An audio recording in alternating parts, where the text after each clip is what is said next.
अपने मन को शांत करने के लिए कि भैया तू बहुत जला रहा है, चलो अब उस भोग को भोग लिया, अब जलो, अब क्या होगा, इसका दंड विधान क्या होगा, अगर कोई जान गया तो क्या होगा, इतने प्रकार के भय मन में उपस्थित कर देता है, फिर बंधता चला जाता है।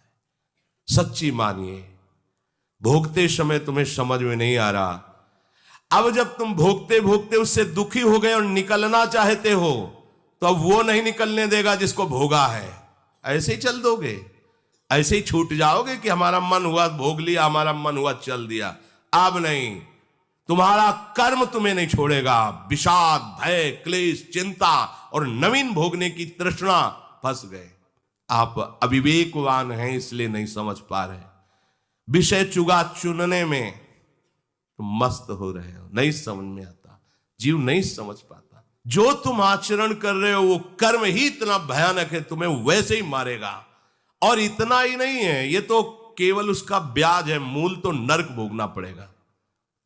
ये भयावह संसार, और ये दुष्ट मन कैसे तुम्हें बताएं कितना नीच है।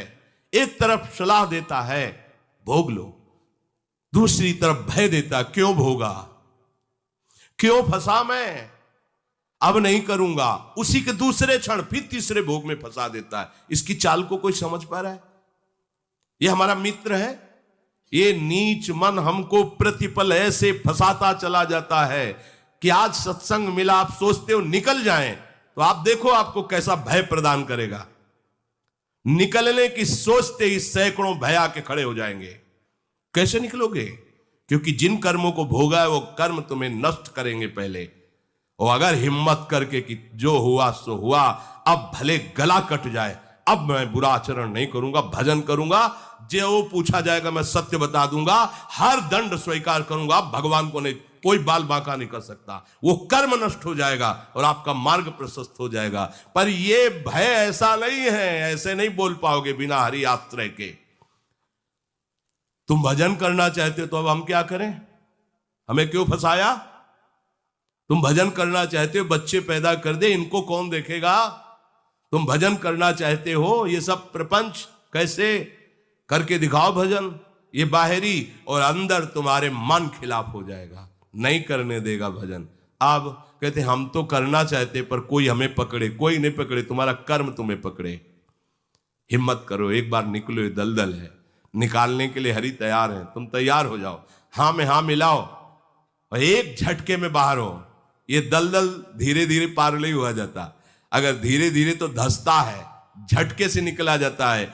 इतने भय है कि आप सोचना, जरा सोचना हमारी बात को, कि आज से मैं नियम लेता हूं, अधर्माचरण नहीं करूंगा, अनुचित भोग नहीं भोगूंगा, भजन करूंगा, बस इतनी बात मन में लाओ और फिर डायरी में लिखो आपको मन कितना भयभीत करता है। देखना आप चलते हैं वृंदावन वास करते हैं, निश्चय करो, लिखो डायरी में क्या मन पेश कर रहा है। धज्जियां उड़ा देगा तुम्हारी वृंदावन वास की बात सोचते ही, भगवत प्राप्ति की बात सोचते ही। ये छोटा मोटा शत्रु नहीं है, ये किसी देवता के आश्रय से भजन से ठीक होने वाला नहीं, ये केवल भगवान के आश्रय से। जब से आपसे विमुख हुआ और देह को मैंने अपना माना, तब से आज तक मुझे कहीं भी ठौर नहीं मिली। मर गया मैं भागते भागते। आपको दिखाई नहीं दे रहा इसलिए आप राजी हो रहे हो, परिणाम नहीं दिखाई। अगर परिणाम दिखाई दे दे, पक्की बात समझो, मृग बीणा की तान सुनकर नजदीक जाके बीणा की ध्वनि में मस्त हो रहा है, उसको दिखाई नहीं दे रहा कि ये बहेलिया धनुष बाण तैनात की, बस जीव ही हम मगन हुए मार देगा। तो तुम भोगों में मगन हो, काल रूपी बहेलिया मृत्यु रूपी बाण संधान तुम्हारी खोपड़ी के निशाने पर बिल्कुल किए हुए है।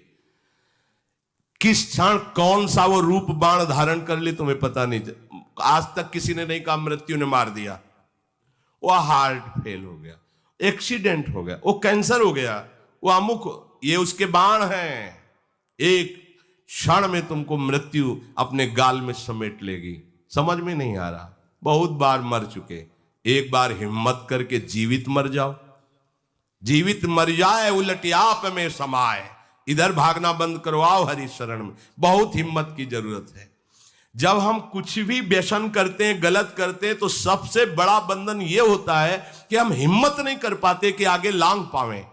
बस डर लग जाता है, हम कैसे चल पाएंगे, हम कैसे जी पाएंगे, हम इस भोग के बिना कैसे रह सकते हैं। एक छोटा सा जिसकी ताकत नहीं आपसे आंख मिलाने की, वो आपको भयभीत कर देगा। यदि आपने भोग में स्वीकार कर लिया है वृत्तियों को, वो आपको भयभीत कर देगा।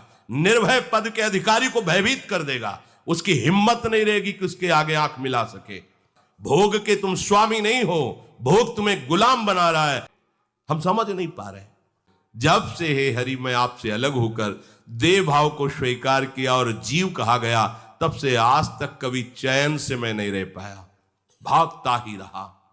हे हरि, ये बहुत प्रकार की वासना, विविध रंग के वस्त्र हैं, कंचु के आदि, और ये लोभादि, ये भूषण, इनको पहन करके चर में अचर में कभी जड़ बना, कभी चैतन्य बना, कभी आकाश में, कभी जल में, कौन कौन से स्वांग भर करके नाचता रहा। क्या क्या नहीं बना, सुअर कुत्ता बना, देवता बना, भूत बना, ब्रह्मा बना, लेकिन आज तक हरिदास नहीं बना। भगवान के चरण का दासत्व स्वीकार नहीं किया। बहुत नाच लिया, रात दिन नाचते नाचते मर गया। प्रभु, ये भिखमंगापन हमारे हृदय से अब भी नहीं गया। कौन ऐसा देवता है, दानव है, नाग है, मनुज है, जिससे मैंने मांगा ना हो? सबसे मांग मांग कर हार गया, किसी ने मुझे नहीं बचाया। क्या दुषा दरिद्रता, क्या दुषा दरिद्रता? और मिल जाए, और मिल जाए, और मिल जाए। जितना धन मिलता जाएगा, जितनी कामनाओं की पूर्ति हो जाएगी, उतने बड़े भिखारी बनते चले जाओगे। पहले 1 रुपए की जरूरत थी, फिर 100 की जरूरत थी, फिर 1000 की, फिर लाख की, फिर करोड़ की। अब तो जरूरत ही जरूरत है। क्या होगा इतने से? कितना भिखारीपना, भिखमंगा भाव बढ़ गया कि करोड़ों से भी कुछ नहीं होने वाला। समझो समझो, ये दुषा दरिद्रता संतोष से जाएगी। संतोष हरि चरणों के आश्रय से आता है, बाजार में नहीं मिलता, किसी साधना से नहीं मिलता। ये हरि कृपा से संतोष, और जहां संतोष आया समस्त कामनाएं नष्ट हो जाती है। बिन संतोष न काम न शाही, वो अछत काम सुख सपने होना ही। कोई हमारे दुख को आज तक नहीं हर पाया। बहुतों को अपना माना, बहुतों से हमने अपनी मांग पूर्ति करने के लिए याचना की, उनकी गुलामी की। आज तक दरिद्रता नहीं गई, आज तक दुख नहीं गया। अब तो नेत्र भी कमजोर हो गए, पैर भी काम नहीं करने लगे, हाथ भी सामर्थ्यहीन हो रहे, बुद्धि भी ठीक निर्णय नहीं कर रही, सब बल गया, कोई साथी नहीं रह गया। जिस दिन ये स्थिति आएगी ना, तो देख लोगे तुम। पत्नी भी मनाएगी कि भगवान तुम्हें उठा लें। स्वयं ऋषि में थे तो एक भगत जी बहुत बीमार रहते, कभी कभी उठ के आ जाते थे, दर्शन दे देते थे, भगत थे। तो उनकी पत्नी आए, बोले महाराज कृपा करो और उनको भगवान अब उठा लें। क्यों? क्योंकि वो तुम्हारी कामना पूर्ति करने लायक नहीं रह गया।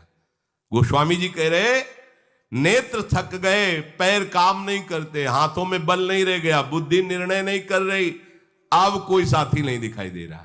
अब कोई साथी नहीं। जब तक ये काम कर रहे हैं तभी तक हाथ मिलाएंगे, और कभी कोई बात हो तो बताना, और जब ऐसी बात होगी कि हाथ मिलाने लायक नहीं रहोगे, तो उस गली में कोई नहीं आएंगे, कोई नहीं देखेंगे। मान जाओ, अभी सोच कर सकते हो, अभी सेवा कर सकते हो, अभी आप अपने मन को प्रभु में लगा सकते हो, आपके पास समय है। ये समय रूपी गाड़ी निकल गई तो मन पछता ही है, अवसर बीते। समय बीत जाने पर हाथ में कुछ नहीं मिलेगा। यहां से जाने के बाद जो दुर्गति होगी, इसके बाद जो योनि मिलेगी, उसमें सत्संग नहीं मिलेगा, उसमें तुम्हें भजन करने का अधिकार नहीं मिलेगा, उसमें तुम नवीन कर्म करके परमात्मा प्राप्ति कर सको, ऐसा अवसर नहीं मिलेगा।